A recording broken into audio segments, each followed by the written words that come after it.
Hi, everybody. Welcome in. I wasn't planning on going live tonight, which is my usual. I pretty much always am winging it over here, but I had a little bit of free time. I'm home with my kid, which again, I don't usually go live when I'm home, but he literally just told me to give him some me time, and I need to clean and I need to get some stuff done, but I don't have it in me today. I do not have it in me to work on the checklist. So I'm here in my sweatpants and my sweatshirt and run down as heck, but I wanted to come on and hang out with all of you because, like I said, I don't feel like doing anything else. I was like, what do I feel like right now? I'll come on and hang out with my people and talk about some of the stuff that we have going on and go from there. We'll see how long my kiddo wants his free time, but for now, I'm here. If you're new here, I am a certified trauma recovery coach. Typically, I do come on here and we talk about abuse. We ask questions. We talk about healing. We talk about, what is abuse and why do people do it? And, how do we get away from these people safely and restart our lives and begin that healing journey? And so that's what we usually get into. Before we start talking about abuse, obviously feel free to ask me anything. There's a lot more to me than just abuse. I want to let you all know that this weekend, Saturday, I have my LGBTQ plus support group. I think it's our fourth session. So this Saturday, it's going to be a really small group. So if you're kind of like nervous about being in a group healing situation, it might be a good time for you to come.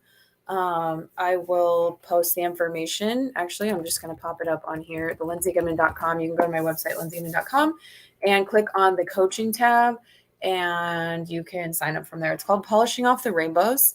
Again, it's a support group for queer folks who have experienced abuse of any kind, because myself and Trey Delatorre, who usually hosts with me, are both survivors of abuse in queer relationships. So we wanted to put that resource out there because we didn't feel like we had that when we first started leaving our abusers and healing. Hey, Kat, how's it going? Single mom? Yes, I am a single mom. I am a very tired single mom. But it's not because of him. It's because I'm working a lot right now. I'm working a lot more than I usually do. That's part of why I'm able to homeschool him, is that my work hours are weird. I don't know if I said that. I homeschool my kid. So I'm able to be with him like a lot and do fun things with him. But we're getting ready to go on our third annual long trip together. And so I'm working a lot because I really don't want to get in debt or get behind on my finances. And I'm just like, I'm so ready to go. I'm sorry you're so tired. You don't have too much longer before vacay. 2 weeks from today. 2 weeks from today. So I'm trying to just like keep my eye on the prize. I'm getting to a point where like I really wanted to have, like, I had goals for the house before I go. I had things I wanted to get done. I wanted to get rid of a lot of stuff, which I do have like several bags for donation, which is great. But I'm getting to the point where maybe I just leave it as is. Maybe I come home annoyed and then energized because I just got back from 2.5 months of vacation, and just get rid of stuff because I'll just be like, yes. And so, yeah, maybe I just come back to a messy house. I like to have things organized before I leave, but that's like really stressful. And it also sucks to come back to a really messy, like disorganized space. But it's like, maybe that's just what we need to do right now. Are you ever sad you're not a pop star? No, not at all. That's probably the most random question anyone has ever asked me in my entire life.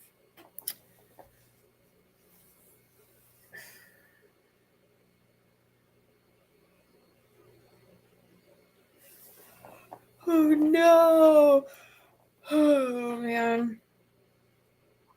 I could really just go to sleep, but it's not bedtime yet. Oh, man. What a time. No, I don't want to be perceived, so definitely don't want to be famous. Yeah. I just like right now I'm listening to Spare by Prince Harry, and just like thinking about how hard that life is. And a lot of people are like, well, they're rich and they live in huge houses and they this and they that. And I'm like, and also it sucks. They have no privacy. They have, like you literally can't go. Like he's talking about being like smuggled into trunks of cars and like wearing costumes just to not be spotted by like paparazzi and stuff. I'm like, no, thank you. I will take myself that only knows like 10 people, but also like tries not to go anywhere where I do know anybody. Hello, how was your day? Honestly, it wasn't my favorite day, but I'm good. How about you? Oh yeah, it's still early there. Yeah, it's only 7:15 here. I know this is just a troll, but the questions are weird and funny, just so random. Yeah, sometimes we roll with it. Like if it's not offensive, we're having conversation, we're rolling with it. You know the drill. Um, Sometimes it makes for a really good conversation when someone asks something super random. So we're rolling with it.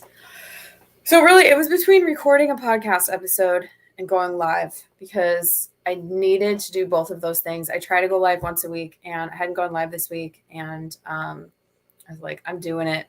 I'm gonna do it. I can record a podcast later. Sometimes you're just not in the mood for it. Sometimes I'll bust out like two of them in a row. Two is my cat because that's just a lot of just talking out of screen. Um, but sometimes you just can't do it. Same with anything. Sometimes you can clean the whole house in 10 minutes, and sometimes you can't even like put the sock in the hamper. And that's me right now. That sock is just sitting there, and that's okay. So thrilled to share 50 days no contact. You've helped me so much. Thank you so much for telling me. I am so proud of you. It always means a lot when people share their milestones with me. Um, because I know how that feels and it should be celebrated. I hope that you're celebrating it even if you don't tell me. But it always just makes me so happy. My day was okay. I didn't work today or yesterday or the day before that. Okay, well, that doesn't sound too bad. Unless you're sad that you're not working. That can happen sometimes too. I'm ready for the weekend. That's for sure. My weekends are like sacred to me now. And last week I worked 4 days in a row, which is a lot for me because I usually work 2 or 3 days a week and they're 12-hour days plus 2 hours of driving. So I did 4 in a row. And then on the weekend, which usually I have like my me time to recharge and I go and do stuff like I go to work out and I go do stuff by myself. I spent it Saturday with a friend, like half of Saturday. So that was good. But like, whoa, after all of that. And then Sunday, my son and I went to a play date with one family, lunch with that family, a play date with another family, dinner with that family. That was Sunday. And then we went right back into the week.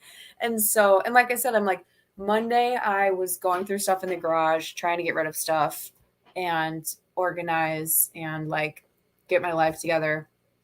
And then right back into the work week. So this girl is tired. But like I said, I have committed to, obviously if I can't do social media stuff, I'm not going to. I think it's really important to take breaks and listen to our bodies.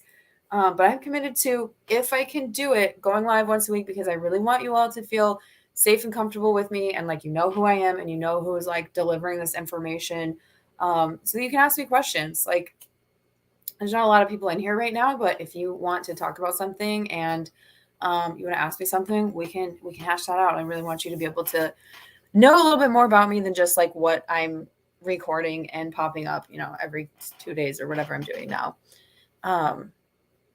And also, I wanted to remind everybody that I do have the LGBTQ plus support group on Saturday. And I will keep reminding you of that. Was figuring out what to get rid of in your garage hard? It's a good question. It's always hard because I thrift shop a lot. I like to save money when I can, so I shop like a little bit ahead for my son, and I store it, but I also don't like having a lot of stuff, so I was like really going through like everything. And also because where I live right now is not where I want to live and not where, hey Ben, how's it going? It's not where I want to live. I don't plan on being here for too much longer. Although sometimes I'm like, really? Because it helps me have like the lifestyle that I want. So I'm like, I don't know. But I have like 2 tubs of like kitchen stuff that I'm not using right now. And I'm like, well, do I keep holding on to it or do I get rid of it and just completely start over? Because there's something really good about starting mostly fresh and like when it's a decision. And like letting go of that stuff. And when you let go of that stuff, the question is like, would you buy it again? Or would you just have less stuff? So that is the question. But yeah, nope, I've got 3 bags of stuff. Like if I haven't worn it or it's not like in really good condition for my son to wear another year or whatever, I'm like, you're out of here. You're out of here. You're going to Goodwill. Um, but yeah, I think one of the hardest things is like finding the motivation to do it, because when you have a space that's really cluttered, like if I don't know about you, but I will open the door to the garage and be like, nope, not today.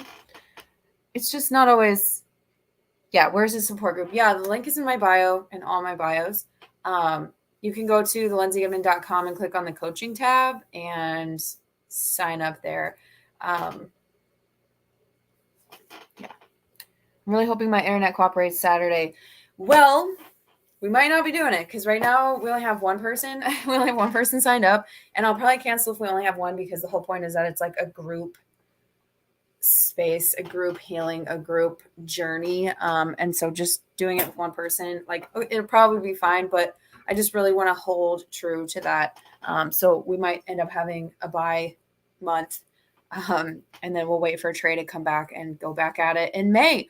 Although that's going to be really interesting because in May I will be traveling. So we might have to switch the time, because whatever time is 4:30 for Trey is going to be the middle of the night for me. And I'm sorry, I love y'all, but I'm not doing that, because then I got to wake up with the kid at whatever time. And yeah, I can't do that. So we're going to have to adjust the time on that, but stay tuned.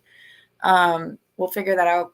We'll figure that out once I get to the time zone I'm going to be in, and Trey and I will have to do some troubleshooting and see what we can get going for there. But yeah, definitely go sign up if you're interested. Or another thing that I think is really cool about the support group is that if you were thinking about doing one-on-one coaching with myself or Trey, it's a really good opportunity to, obviously lives are a good opportunity, but we're in a group. I might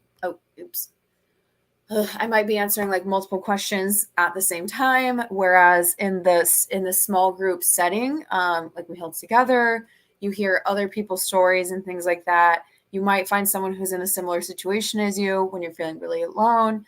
You might get the answer to the question you've been needing to, the puzzle piece you've been missing. But you get to sort of you get to interact with me and Trey on a different level. And like I've had several clients sign up after coming to a session because I think that they were like, I really do need more or want more, like a deeper dive into this. And I hope that they felt really safe. And so, we went from there. Speaking of, sometimes I'm not very good, like as a person in general, I'm not very good at like administrative stuff. And sometimes I'll get emails from clients like really last minute for whatever reason. And then I always forget to respond. And I always think of it at the most random times. My brain. So let's see. Today I talked a lot about grief on my Instagram stories because today is kind of a grief day for me. And I talked about how, I don't know if anyone wants to talk about this, but I talked about how like there's no timeline for grief. And our society is very much like there's a timeline. And that's just not true. That is just not true. And I think it's a really unhealthy perspective that we have, or that has been forced upon us. And it's also kind of why I'm just like sagging around today. I'm just kind of like, meh. Well, because I'm tired, but it's been a sad day for me. I cut some onions. No, really, I did cry when I was cutting the onions. Like they were the worst onions ever. They're horrible.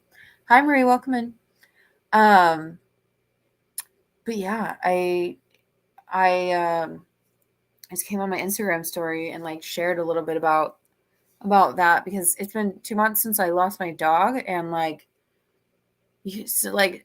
I've been doing really well, and it's like all of a sudden you're just really sad, and that's okay. And I think that is so complex when it comes to abuse, because the thing that society tells us that we're supposed to do when it comes to abuse, like you had an abusive partner, you're supposed to like hate them and just quickly get over it. And I think that that's really messed up. because grief and loss, even if someone is alive and even if someone is horrible to you, is very, very complex. And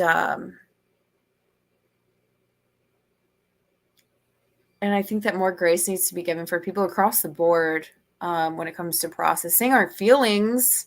I just recently had a comment on a thanks for asking about the vacuum. I have you on the computer because I really could just grab my little tripod I have, but it's in the kitchen. It's her laptop. Cat knows. If you've been in here before, you know I'm just like, I need my hands. Otherwise, you're going on a ride because I move a lot. What was I going to say? One second. I'm going to put you down one more second.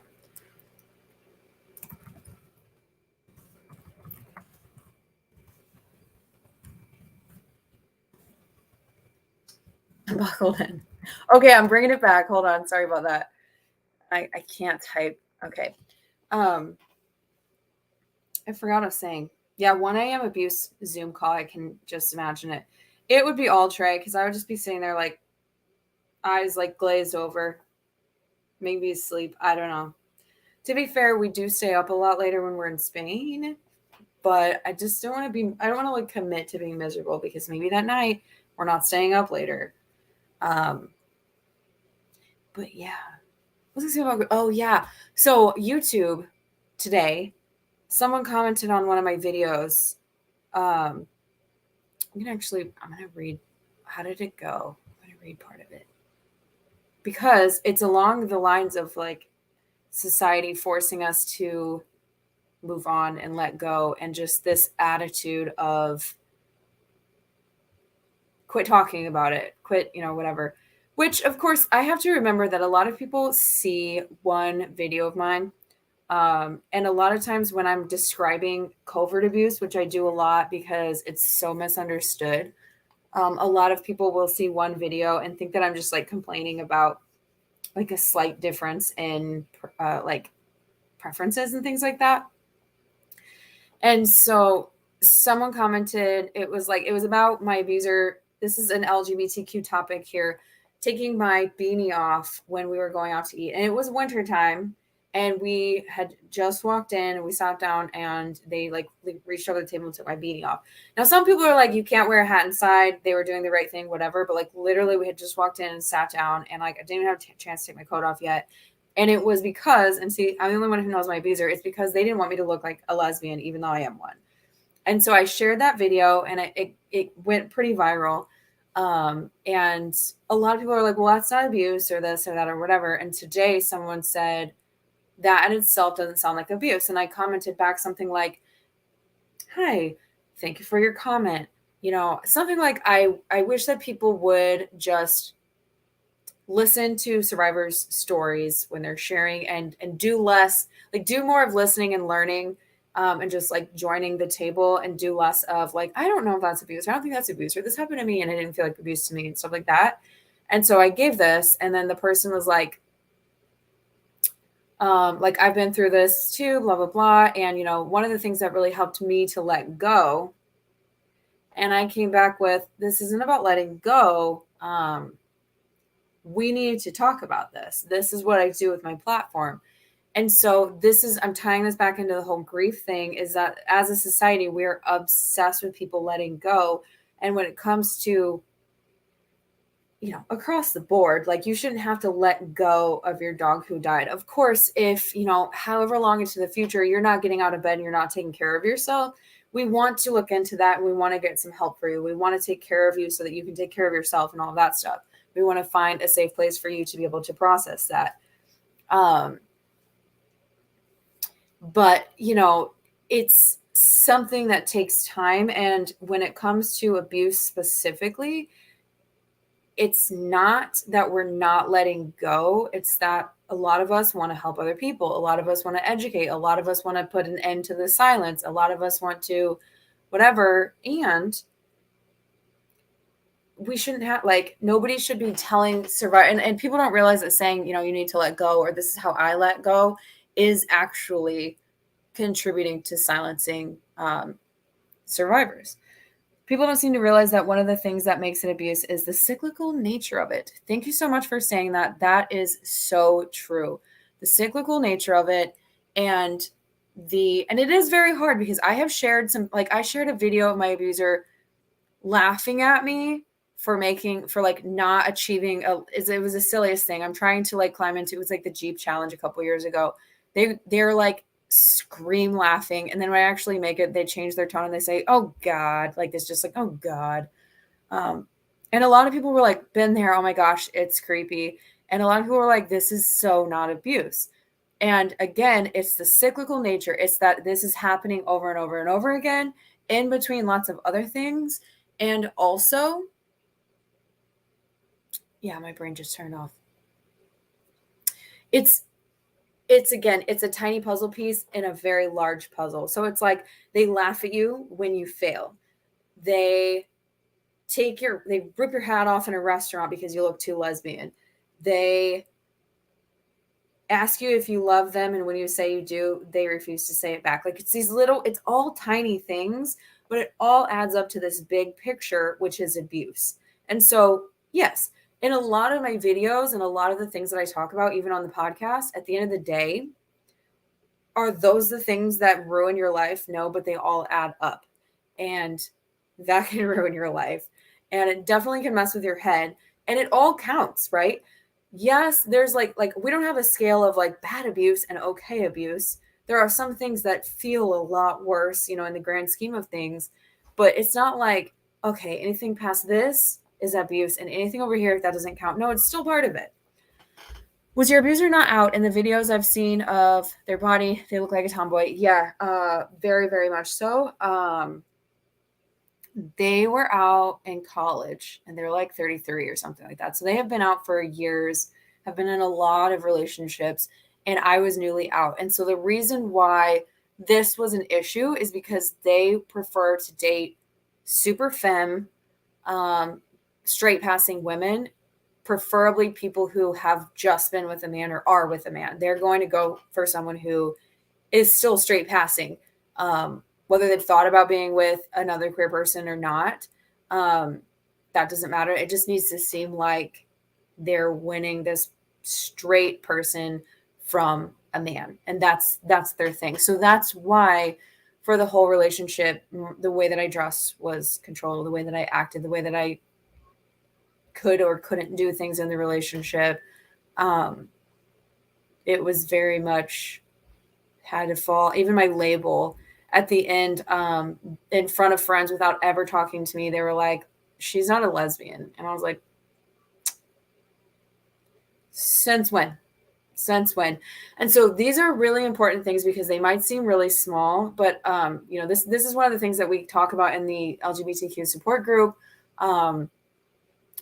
Our sexuality and our preferences and our all kinds of things like that can be used to abuse us. And now that can happen with straight presenting relationships. So if you're a bi woman dating a man, he could abuse you about your sexuality towards women. If you're a bi man dating a man, one of the men can make fun of you and taunt you about having been with women, blah, blah, blah. There's all kinds of ways you can do that. If you're a lesbian and you came out late and maybe you're dating someone who's never been with men, she can abuse you for having been with men and making fun of you and taunting you and all of that stuff. It's abuse. It's just that it's so normalized and people think that it's okay to treat someone like that. But really, at the end of the day, it makes you feel like shit. It makes you feel less than. That is devaluing. It's doing a lot of I have more value than you because I've never been with a man, or I have more value than you because I figured it out. I knew it when I was 3. I just didn't come out until I was in high school or whatever. You're dumb, you're bad, you're tainted, all of those things. So, and there's a lot of that going on. I see a lot of people joking about it on TikTok and things like that, and it's very yucky. My abuser told me he didn't have any faith in me to fix a closet door. Oh gosh, what? Definitely I'm buying hen X like that. Yep. It's pretty common. It's like you have a billboard on for some people, and the billboard is like, "Hey, come taunt me forever about my sexuality." And it should not be that way. Also, I am wearing the same outfit I wore yesterday. Just want to put that out there. It felt important just in case you watched my Instagram stories. I'm pretty sure I had it in yesterday. I was like, or no, it was this morning. I woke up in this and I just put it back on because I felt like it. Anyway. It is so exciting to see. I have my work calendar open right now, like my interpreting work. If you don't know, I'm a sign language interpreter, and May is totally blank. And while it's really scary to just like leave and not work for a while, I'm so excited. I am so ready for this. Hey girl, you in Washington again? Yes, for the next 2 weeks. And then I'm going to be out of here. I will be out of here.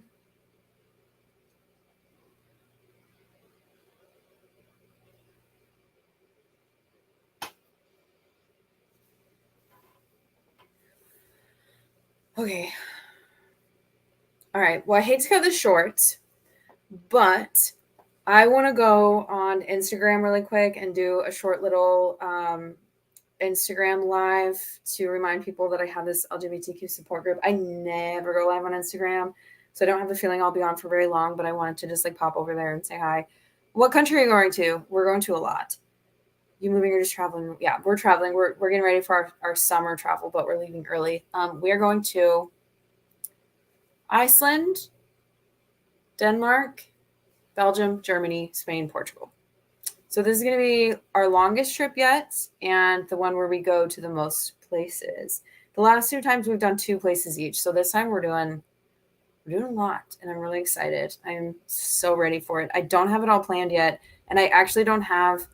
I have the first week and a half planned, and then there's like 2 weeks that I don't 100% have like lodging and all the reservations and things that I need booked yet. So that's really what I need to be doing tonight. Like I talked a little bit ago about like I need to clean and all that stuff. I'm like, actually, I need to be planning.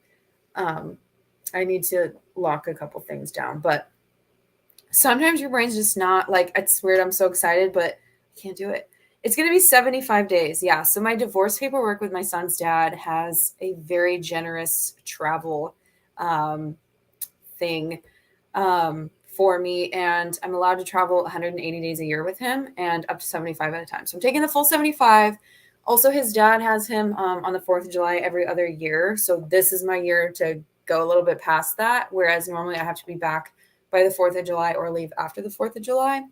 And so we're doing it. We're doing the whole thing. I feel a little bit bad. It's weird. I feel a little bit guilty that I'm not having him back in time because his family has done that for years. But at the same time, it's like, his family is all adults. They understand, like, he's, we're divorced just like they were. And this is part of the setup. So how do you keep your immune system up when you travel a lot? It would make me scared. I mean, the biggest thing is like obviously airports and airplanes. And usually we do pretty good. I get sick a lot when I'm in Washington, but I don't, like, knock on wood, I do pretty well when I'm traveling. We're outside a lot. We're in the sunshine. We're getting fresh air. We're getting fresh fruits and vegetables. I eat really, really, really well when I'm in Spain. That's the place. I'm like, I take so much better care of myself. But I get sick a lot when I'm here, just here in Washington. I get sick a lot. So hasn't really been an issue. And then, like I said, this is going to be our 3rd. It's usually like right when I get back, I get deathly ill. No matter where I go, as soon as I get back to Washington, I get some kind of cold. But anyway. All right, I'll head over to Instagram and I'll tell them, and then I'm getting ready for bed. I'm exhausted. And if my son's not ready for bed, he can just, I'm just kidding. But really, he did tell me to leave him alone. He was like, I need me time. And I was like, bro. Okay. All right, I might go live tomorrow. I'm trying to decide what I'm going to do on my work break tomorrow. I probably, like I said, should just sit there and get some work done. But if I feel up for it, I will be live again tomorrow. If not, I will try to see you all next week. Bye.